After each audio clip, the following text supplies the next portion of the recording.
Chuck, the only reason you're involved in this is it's a missing ingredient, a missing piece, something that no one looks at in the end times, these UFOs. Are these people around today, in your opinion, these descendants of the Nephilim? I wouldn't be a bit surprised. Well, not necessarily as descendants directly, because I think that's been dealt with. But I think there's, okay. But at the same time, I do suspect that the UFOs are in effect a modern day echo, if you will, and that may be what Jesus was talking about when he says, "As the days of Noah were." That there's he's implying a parallelism, and so that's why we got interested in this in the first place. And if that's true, we can test it very simply, because if we're correct, these events are going to increase as we get increasingly closer to what we call the end times. Okay. There's an allusion to this that's, I mean, it really grabbed me when you explained it on my radio show from Daniel. Yes, oh, exactly. In Daniel chapter 2, we have the famous image of Nebuchadnezzar, and as he goes through it, the mystery is the iron mixed with clay. And when Daniel goes to explain what the miry clay is, he says, "As for the miry clay, comma, they shall mingle themselves with the seed of men." Now, I've had the exegetical experts confirm this. The they, he shifts to a personal pronoun, but the they has to be something other than the seed of men in order for them to mingle with this. Just grammatically, it requires that.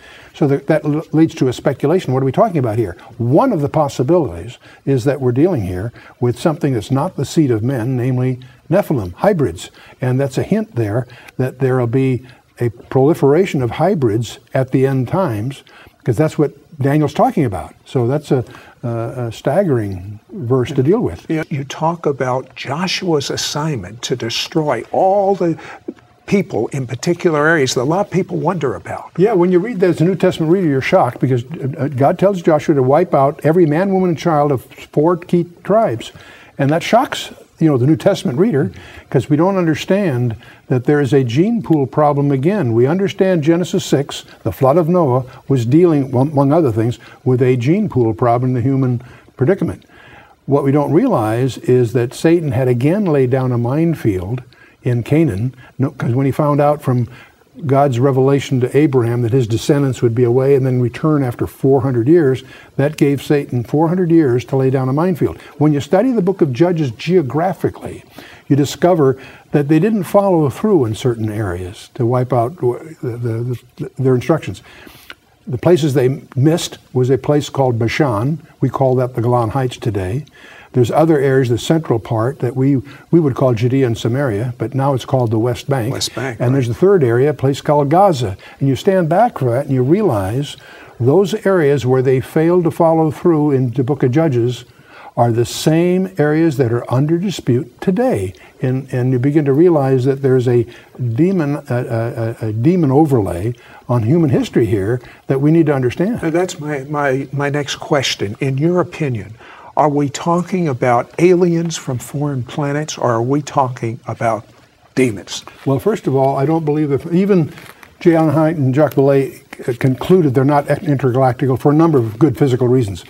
We believe they're hyperdimensional, they're demonic. They also pretend to be something they're not. That means that one of their tools is deceptions. And so that gives us a perspective of where they stand biblically. I believe that they are real today and that they are demonic in their root purpose. And so that creates a danger to anyone that isn't tutored in this area. And that's one reason that we include it in our materials in terms of our own spiritual hygiene. What is going to happen when the President of the United States says there are UFOs, we're being invaded, there's going to be a one world government, and I mean, there we are, end time prophecy. It looks like it's very easy to see how this could have a major role in setting the stage if we understand the classical biblical scenario. And that's one reason when you go at this area, your primary study should be to understand what the Bible has said all along is the destiny of man and the history, the forward history of governments. And so as we watch every day, that as we look at our newspaper and see where the world is going, not just in this area, the whole geopolitical horizon is converging. The more you know about your Bible, and the more you know about what's really going on in the geopolitical horizon, the more you see the convergence. We're plunging in to the climax of human history.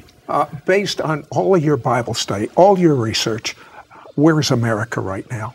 Well, America is in deep trouble. The America you and I grew up in, I believe, is over. I think that the most common question I get asked as I travel and have question and answer sessions is, where's America in prophecy? And all the end time players in eschatology are well identified in the Bible, and they're there. America is conspicuous by not being. The other question I always get asked is, why hasn't God judged America?